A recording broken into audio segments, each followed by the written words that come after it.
La cosa no es una cosa simple, sencilla, sino que se trata de introducir en la práctica político-jurídica de un país, introducir el control de la constitucionalidad, tiene sus riesgos y tiene sus consecuencias. A los magistrados no se les puede destituir simplemente porque yo tengo el poder de nombrar y destituir. No ese es el juego. Los magistrados, desde el momento que toman posesión de su cargo, entran a la carrera judicial y están bajo los efectos y bajo los preceptos de la ley de la carrera judicial. Resabios de autoritarismo es en la no publicación de la sentencia de la Sala de lo Constitucional en el Diario Oficial. Y esto ya tiene que ver con otro poder del Estado, ¿verdad? Porque la no publicación de la sentencia pronunciada por la Sala de lo Constitucional compromete al órgano ejecutivo. ¿Cómo entender que ahora sí Arenas está de acuerdo y el FMLN se cierra para no dar esos votos de error? ¿Cómo entender ese juego político alrededor de esto? Bueno, mire, a mí como no soy un hombre político de partido, me cuesta entender ese tipo de juegos a que usted se refiere. Lo único que le puedo decir es que ha llegado hoy, después de todo este proceso de este año, de varias sentencias de la Sala, que no han agradado desde la primera a los partidos políticos. La segunda, sobre las partidas secretas, creo que le hizo un guiño al señor presidente de la República, los medios de comunicación con la sentencia de la libertad de expresión, etcétera. Entonces, los partidos políticos definitivamente están defendiendo sus posiciones de poder dentro de la Asamblea.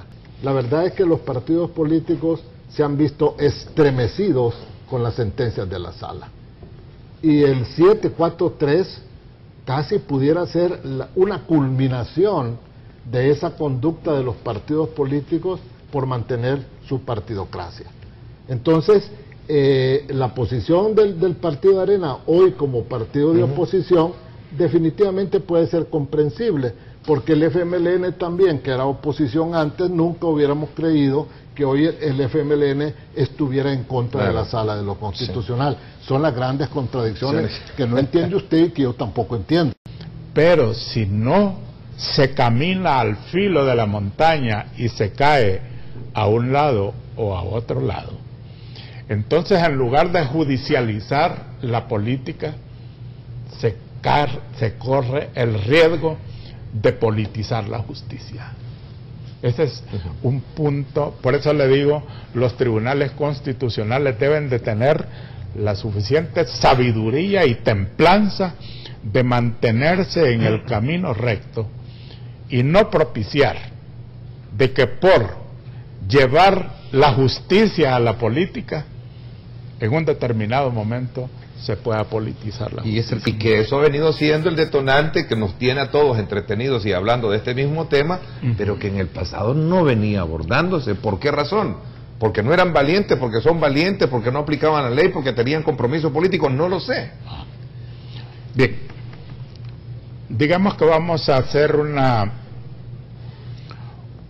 una exposición sobre lo último que ha ocurrido.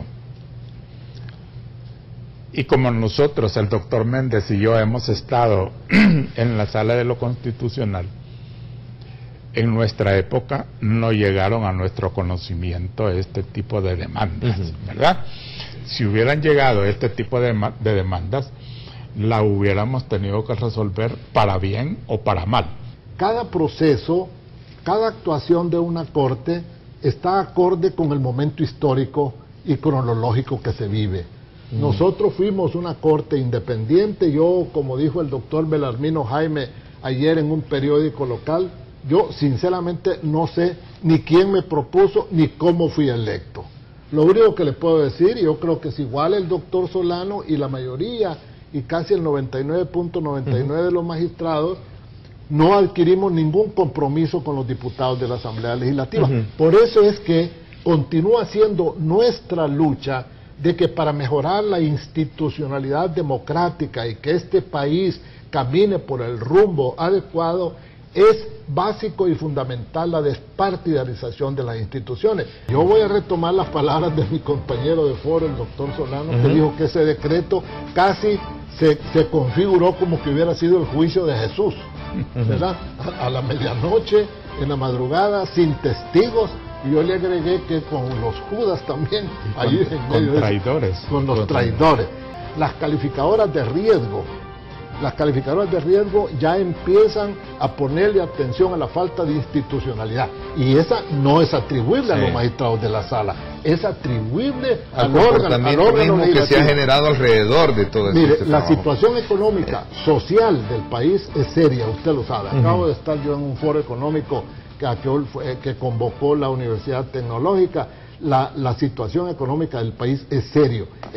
Y si a usted le agrega el ingrediente de la falta de institucionalidad, la falta de que se cumplan los principios de legalidad, el principio de división de los poderes, base fundamental del Estado de Derecho, este país va por mal rumbo. Y si estos señores se atreven a propiciar un antejuicio o un proceso de destitución, le digo, el país se va encaminando, y todo por una especie de capricho. Los señores magistrados de la sala no están transformando el sistema político de este país, simplemente le están dando cabida a una cantidad de demandas que viene a reformar en parte el sistema electoral, pero que estaban engavetadas por años. Las sentencias de la Sala de lo Constitucional han transformado el sistema político salvadoreño, ¿verdad?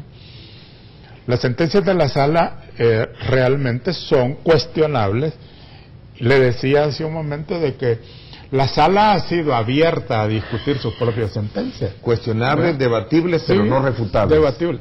Pero no refutables. No refutables en el sentido de que las sentencias tienen que cumplirse, ¿verdad? Dado de que los tribunales constitucionales se constituyen en los máximos intérpretes de la Constitución, y en consecuencia con ellos se cierra todo lo que son los procedimientos dentro de una sociedad, y en el caso nuestro así es. Aquí es donde tiene que venir de parte de los tribunales constitucionales, para que no ocurra aquella crítica que se ha hecho ya a los tribunales constitucionales de que quién cuida a los custodios. Es decir, si un tribunal constitucional es el custodio máximo, entonces ¿quién custodia al custodio, verdad?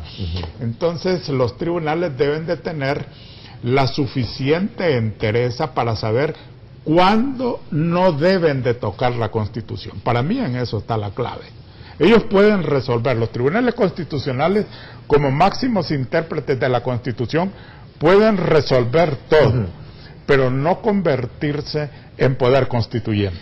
De manera de que en este momento quizá valdría la pena de que el señor presidente de la Corte Suprema de Justicia, de la Sala de lo Constitucional y del órgano judicial hiciera un esfuerzo de convocar a la Corte Plena a efecto de que sea la Corte la que mande un proyecto de decreto a la Asamblea Legislativa que ponga las cosas en claro y que determine cuáles son los quórum y cuáles son las votaciones que en cada sala se deben de tener.